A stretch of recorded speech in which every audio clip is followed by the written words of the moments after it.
de este lado y también del otro lado está cortado así que falta gran parte del anillo exterior del Coliseo. La grande destrucción del Coliseo ocurrió no tanto por las guerras, tampoco por el tiempo que pasó, sino sobre todo por la bárbara costumbre de las nobles familias papales de la Roma medieval, renacentista y barroca, y también los papas mismos que durante siglos fueron los reyes de Roma, que aprovechaban de los monumentos de la Roma pagana para utilizarlos como verdaderas canteras de materiales de construcción, de mármol. Esto es lo que ocurrió con el Coliseo. Con las piedras del Coliseo prácticamente construyeron la fachada de la Basílica de San Pedro, que es imponente. Y no solo San Pedro, sino también la Basílica de San Juan de Letrán y otros palacios de Roma. Entonces, imagínate, podemos imaginar la gran cantidad de piedras que se llevaron. Pero esta destrucción terrible, este saqueo del Coliseo, acabó gracias a la intervención de un papa del siglo XVIII. Porque en el siglo XVIII cambia la mentalidad. Antes del siglo XVIII no existía el sentimiento que hoy nosotros, al contrario, tenemos bien fuerte de respeto sagrado de las cosas antiguas y arqueológicas. En cambio, antes del siglo XVIII no existía. Empieza en el siglo XVIII con la época neoclásica. Así que un papa de la época neoclásica, Benedicto XIV, decidió de salvar este monumento en cuanto lo proclamó lugar sagrado. Y proclamándolo lugar sagrado sabía perfectamente que todos los papas que habrían venido después habrían salvado el Coliseo en cuanto lugar sagrado. Y efectivamente así fue. Por esto el poco que quedaba, que es ni siquiera un tercio de lo que era en origen, ha podido llegar hasta nosotros. Si no, el riesgo era de perderlo del todo. Pero con esta maniobra del Papa Benedicto XIV, también nació la leyenda que nos cuenta que en el Coliseo los cristianos se daban como comida a las fieras. Una leyenda que pero es justamente leyenda, no es verdad histórica. Esto quiero decirlo para que no crean ciegamente a las películas que a menudo son americanadas verdaderas cuando nos cuentan estas cosas, porque los cristianos sí fueron matados en Roma, pero no en el Coliseo, sino en los circos. Los circos eran los hipódromos, digamos, de la antigua Roma, donde se hacían las famosas carreras de vigas y cuadrigas, como una película americana muy bien hecha en ese caso, que es Ben-Hur nos enseña. Entonces, pero no aquí. La leyenda de aquí nace por la razón que acabo de decirles, para salvar el Coliseo. Y efectivamente por esto se salvó. Vamos un poquito más allá. Esas averías que tiene. Miren, todos estos agujeros que vemos en el Coliseo se explican porque había grapas de hierro que unían los bloques de mármol como para reforzarlos, unían los bloques de mármol uno con otro, pero también se llevaron los hierros para utilizarlos en otra construcción y también en el otro lado para llevarse las piedras que faltan. Gracias. De nada.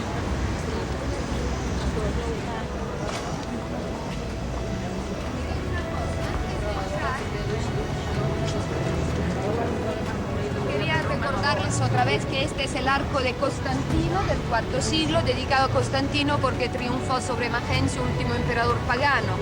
Y entonces este arco simboliza el triunfo del cristianismo sobre el paganismo porque Constantino en cambio fue el primer emperador cristiano. Y también quería decirles que ven aquella calle que está pasado el arco, donde se ven los techos de los autocares. Ahí vendrá a recogernos otro autocar, ¿de acuerdo? A la hora que ahora les diré cuando acabo la explicación, les voy a citar directamente allá en la calle. Prácticamente al final de la callejuela que lleva a la calle de los coches, nos verán ya, a mí se me reconoce bien con este verde, también verán a Amalia, que estará por ahí esperándonos, ¿de acuerdo? Ahora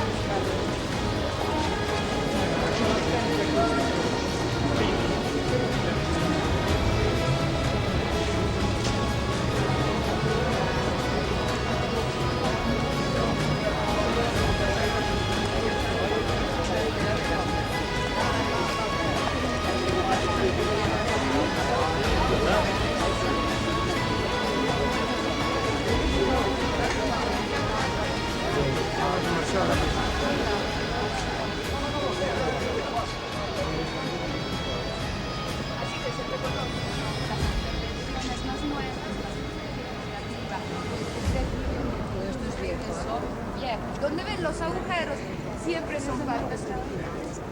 También los agujeros son de los andamios que utilizaban para construirlos, porque luego se cubrían con mármol, así que eso se veía. Y bueno, vamos a ver, con este libro ahora me voy a ayudar para enseñarles la diferencia entre cómo era respecto a cómo es el Coliseo. A ver, acérquense un poquito. Miren, al lado del anfiteatro había sido puesta una estatua colosal de bronce dorado que tenía 35 metros de altura y que representaba al emperador prácticamente Adriano, porque representaba al sol, pero fue puesta ya por voluntad del emperador Adriano, que de nombre se llamaba Helio. Helio en latín quiere decir sol, entonces prácticamente era su autorretrato, era homenaje a sí mismo. Y era colosal, por estar la estatua del sol así tan imponente al lado del anfiteatro, el atributo de la estatua pasó al anfiteatro mismo. Por esto fue apodado Coliseo. Por lo menos esta es la explicación que nos dan y con la que están de acuerdo los principales historiadores que han estudiado, arqueólogos que han estudiado el asunto. Y vamos a ver la diferencia entre cómo era y cómo es por fuera.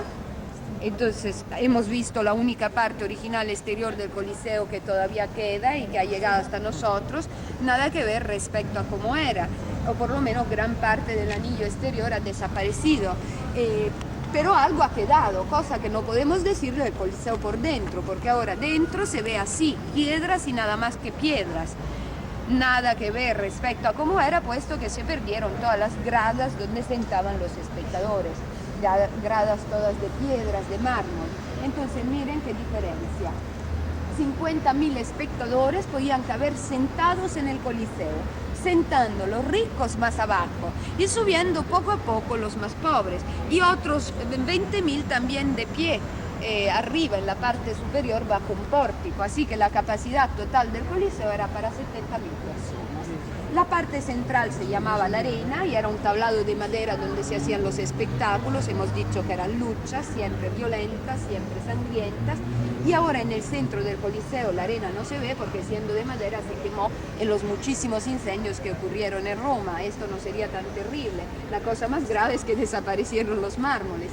Así que ahora en el centro del Coliseo se ven todos restos del sótano que había debajo de la arena, restos de ladrillos que son los restos de los almacenes, digamos, donde guardaban el maquinario para hacer el escenario del espectáculo arriba, y donde también estaban las jaulas de las fieras. Jaulas de las fieras que se utilizaban durante las luchas. Pero cuando sentaban aquí los romanos, el pueblo, por cuanto se podían divertir, no podían estar muy cómodos y tranquilos si bajo el sol se morían de calor, o sea, se asaban prácticamente, y bueno, no podía ser, pero todo estaba bien calculado, porque sobre el Coliseo se montaba un toldo de tela que vemos en esta figura, en esta otra página, un toldo de tela llamado velarium, que para montarlo y desmontarlo era un trabajo complicadísimo. Y trabajaban para hacer este trabajo 100 marineros de la flota del mismo emperador, de la flota de Capo Miceno, trabajando así como nos cuentan en la página siguiente. Miren qué rollo de cuerdas y qué rollos de trozos de telas manobreados, cada uno por cuerdas diferentes. Por esto tenían que ser personas especializadas y entrenadas en hacer este trabajo muy especial. Entonces no era cosa nada fácil. 100 marineros de la flota de Capo Miceno. Y por fin en la última página tenemos también la reconstrucción de las jaulas de las fieras que estaban en el sótano del Coliseo, jaulas con las rejas que se abrían por medios mecánicos también desde lejos, con poleas y cuerdas, así que nadie arriesgara la vida enfrentando a la fiera que la dejaban hambrienta para que fuese más terrible durante la lucha. Todo funcionaba bien desde lejos, así que la reja se levantaba con las cuerdas y por pasarelas de madera la fiera subía arriba y empezaban ahí los espectáculos de las luchas entre gladiadores o entre fieras y gladiadores. Fíjense que el Coliseo fue construido en solo 8 años, entre el 72, cuando fue mandado empezar por el emperador Vespasiano de la familia Flavia, y el 80, cuando fue 8 años nada más para construir este edificio tan imponente. Entonces podemos entender o imaginar por lo menos el puesto en vidas humanas que está detrás de este edificio, porque ¿quién trabajaba aquí? Los esclavos, como mano de obra. Esclavos que a lo mejor eran presos de guerra, entonces los ponían a trabajar aquí aunque no fueran personas expertas de este trabajo. Entonces morían miles de esclavos haciendo esta obra. Entonces siempre hay que tener mucho respeto del Coliseo en este sentido y de todos los otros imponentes edificios romanos. O sea, respeto de los que perdieron la vida para hacer algo tan importante. Aprovecho de este libro, por fin, para enseñarles cómo era el Circo Máximo, el circo más grande y más antiguo de Roma, donde luego pasaremos con el autocar, pero solo no veremos todo lo que se ve aquí, porque ahora solo queda la huella del Circo Máximo. Aquí sí que ocurrieron las matanzas de los cristianos, pero en origen sobre todo eran los lugares para hacer las carreras de vigas y cuadrigas. Las vigas y las cuadrigas daban vueltas alrededor de esta parte central que se llamaba la espina, y los espectadores sentaban todo alrededor. Ahora, del Circo Máximo veremos solo la huella, desde que ha llegado así hasta nosotros. Entonces, nada que ver. Uno de los muchos circos de la Roma primitiva, solo uno de los muchos. Bueno, entonces ahora les dejo siempre.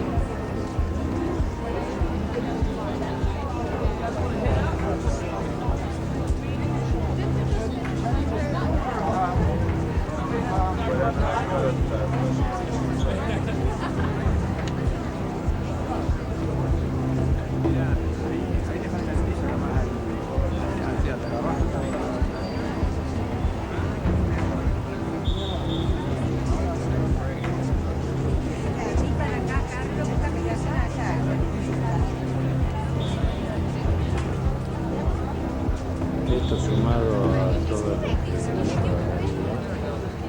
siempre está esta la duda de que si es lo suficientemente claro, yo traté de arrimarme siempre la mayor posible. Venía allá, vas a ver qué lindo que se ve allá abajo.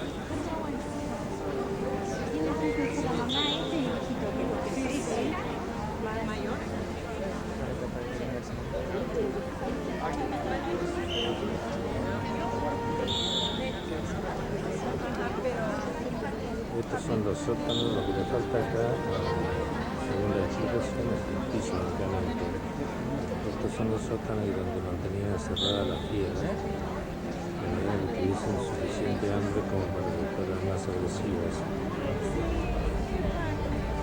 En la parte de abajo, esta es la parte donde se sentaban los niños, y arriba,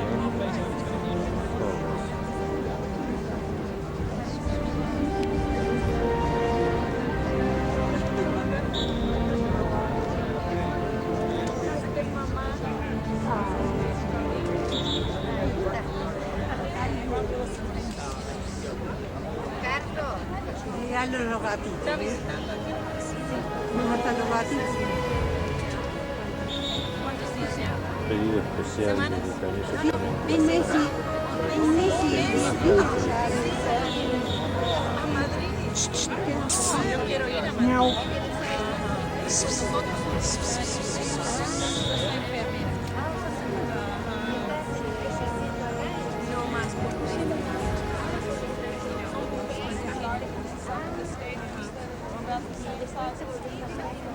Tengo un problema que me había quiero reservar para el En junio, por 3 años. Aquí en la Plaza San Pedro. Yo quiero ir a Madrid. Anoche nosotros estábamos. Me retiré un poco del grupo y del Coliseo para poderlo tomar con más amplitud, porque es tan grande, estoy como a 100 metros de él y así todo no lo alcanzo a tomar en su totalidad.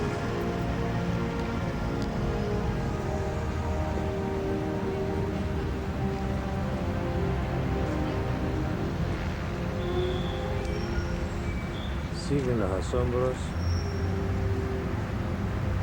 de lo que se ve.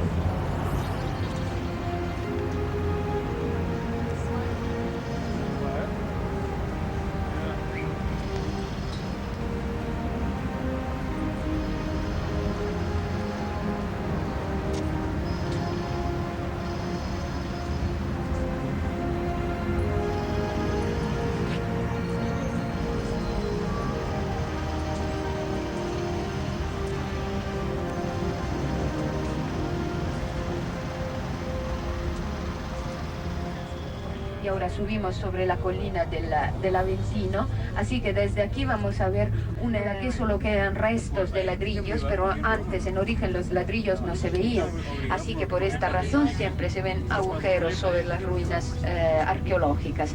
O sea, estos agujeros se explican porque había grapas de hierro que sujetaban mármoles blancos o policromados sobre los ladrillos, pero llevándose los mármoles se llevaron también las grapas de hierro y por esto dejaron todos estos agujeros que vemos.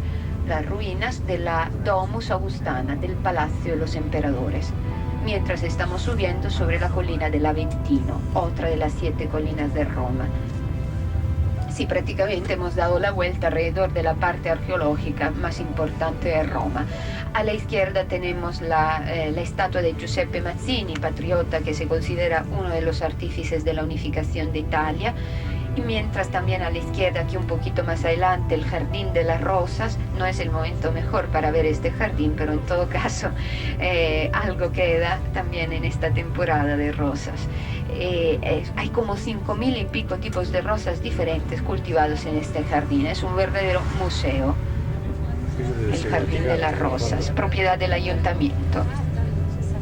Y bajando de la colina del Aventino, llegaremos dentro de un momento al cruce allá abajo, donde en la esquina del cruce a la derecha se encuentra la iglesia basílica paleocristiana de Santa María in Cosmedin.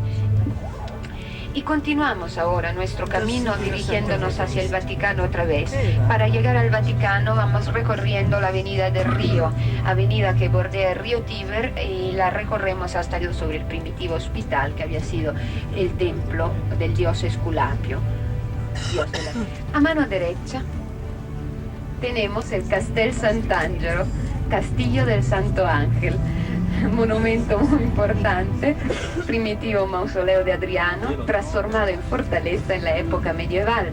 Desde que fue transformado en fortaleza siempre representó el baluarte de defensa de la orilla derecha del río y también baluarte de defensa sobre todo del Estado del Vaticano, así que también lo llamaron siempre la fortaleza de los papas. Castel Sant'Angelo. Y ya estamos prácticamente otra vez en el Vaticano, o sea, todavía no es suelo vaticano, pero ya llegamos enseguida. El Estado del Vaticano empieza donde empieza la Plaza de San Pedro. Es un Estado independiente del todo, como seguro saben, dentro de Italia y dentro de Roma, y se considera, no se considera, sino el Estado más pequeño del mundo. Es el Estado más pequeño del mundo. Tiene 44 hectáreas de superficie, nada más. Vamos a llegar ahora al Café San Pietro otra vez, que es esta cafetería de esta avenida apodada Avenida de la Conciliación, avenida que encima nos recuerda este tratado del 11 de febrero de 1929, el Tratado de la Conciliación, también apodado, porque gracias a ese tratado se consiguió la paz entre Italia y Vaticano, dividiendo los dos estados. Y bueno, aquí en la Avenida de la Conciliación tenemos esta cafetería de la derecha que se llama Café San Pietro, que es el punto de referencia fundamental.